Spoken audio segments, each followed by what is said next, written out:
Welcome to శ్యామలాస్ kitchen. ఈరోజు శ్యామలాస్ కిచెన్లో ఉల్లిపాయ పచ్చడి ఎలా తయారు చేయాలో చూద్దామండి. ఉల్లిపాయ పచ్చడికి కావాల్సిన పదార్థములు: ఒక 8 ఉల్లిపాయలు, కొద్దిగా కరివేపాకు, 10 ఎండుమిర్చి, 10 వెల్లుల్లి రబ్బలు, 1 స్పూన్ ధనియాలు, అర టీ స్పూన్ మెంతులు, రుచికి తగినంత ఉప్పు, పోపుకి కావాల్సినవి సాయమినపప్పు అర టీ స్పూన్, జీలకర్ర అర టీ స్పూన్, ఆవాలు అర టీ స్పూన్.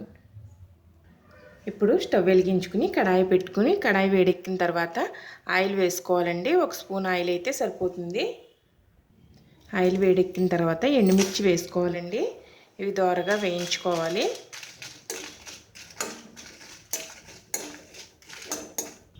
ఈ విధంగా దోరగా వేగిన తర్వాత ఇవి ఒక మిక్సీ జార్లోకి తీసుకోవాలండి. ఇప్పుడు ఇందులో ధనియాలు, మెంతులు వేసుకుని వేయించుకోవాలి. ఇవి కూడా దోరగా వచ్చేంత వరకు వేయించుకోవాలండి. ఇవి కూడా దోరగా వేగిపోయాయండి. ఈ విధంగా ఉండాలి. వేగినప్పుడు ఇవి కూడా మిక్సీ జార్లోకి తీసేసుకోవాలి. ఇప్పుడు ఇందులో వెల్లుల్లి వేసుకోవాలండి. నాకు అదే ఆయిల్ సరిపోయింది ఇవన్నిటికి. వెల్లుల్లి కూడా ఇలా వేగాయండి. ఇలా ఉండగానే మనం తీసుకుని మిక్సీ జార్లో వేసేసుకోవాలి. ఇప్పుడు 2 స్పూన్ల ఆయిల్ వేసుకోవాలండి. ఉల్లిపాయల్ని ఇలా 4 చీలికల్లా కట్ చేసుకుని మనం ఈ నూనెలో వేయించుకోవాలి. ఉల్లిపాయల పరంగా వేస్తే తొందరగా వేగవు కదండి. అందుకోసం ఈ విధంగా 4 చీలికలు చేసుకుని వేసుకుంటే తొందరగా వేగిపోతాయి. ఇందులోనే కొద్దిగా ఉప్పు వేసుకుంటే బాగా మెత్తబడి చక్కగా వేగుతాయండి. ఉల్లిపాయలు కదుపుకుంటూ వేయించుకోవాలండి. ఈ విధంగా ఇందులోనే కొద్దిగా చింతపండు వేసుకోవాలి. ఇలా వేసుకోవడం వల్ల మెత్తగా అయిపోతుంది. చింతపండు కూడా మనం మిక్సీ ఆడుకున్నప్పుడు చక్కగా నలిగిపోతుంది. ఈ విధంగా దోరగా వేగిన తర్వాత మనం ఇప్పుడు స్టవ్ ఆఫ్ చేసేసుకుని ఈ ఉల్లిపాయ ముక్కల్ని చల్లారి పెట్టుకోవాలండి.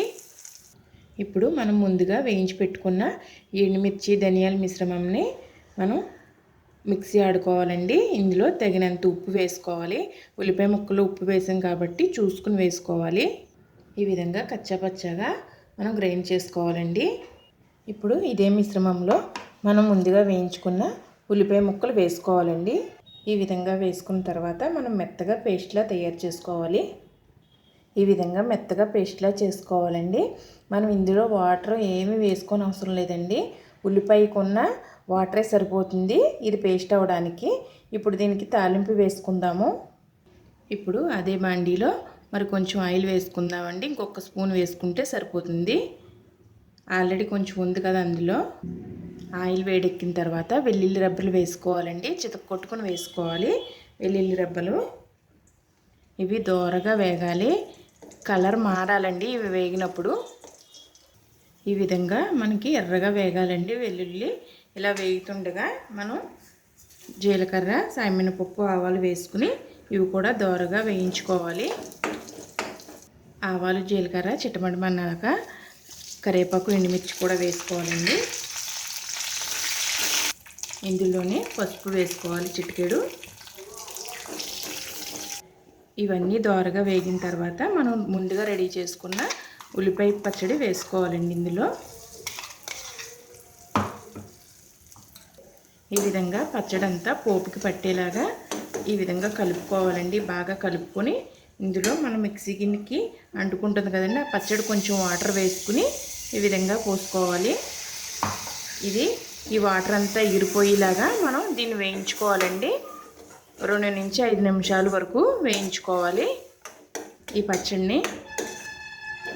ఈ విధంగా మనం కలుపుకుంటూ పచ్చడిని తిప్పుకోవాలండి. ఈ విధంగా చూసారండి, చక్కగా టైట్ అయిపోయింది, నీళ్ళన్నీ ఎగిరిపోయాయి.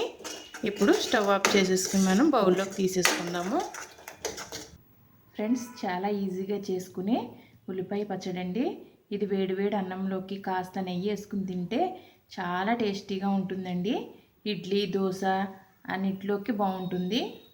కూరగాయలు ఏమీ లేనప్పుడు కూడా ఇలాంటి పచ్చడి చేసుకుంటే చాలా బాగుంటుందండి. ఎప్పుడూ ఒకే రకం పచ్చడి కాకుండా ఇలా కూడా ట్రై చేసి చూడండి. ఇడ్లీ, దోశలోకి చాలా టేస్టీగా ఉంటుంది. మనం ఎప్పుడైనా పప్పులు తినకూడదు అనుకున్నప్పుడు కూడా ఇలాంటి పచ్చడి చేసుకుంటే బాగుంటుంది. ఫ్రెండ్స్, ఈ వీడియో కనుక మీకు నచ్చినట్లయితే please subscribe my channel. Share చేయండి, లైక్ చేయండి, మీ సలహాలను కమెంట్స్ ద్వారా తెలియచేయండి. Thank you for watching.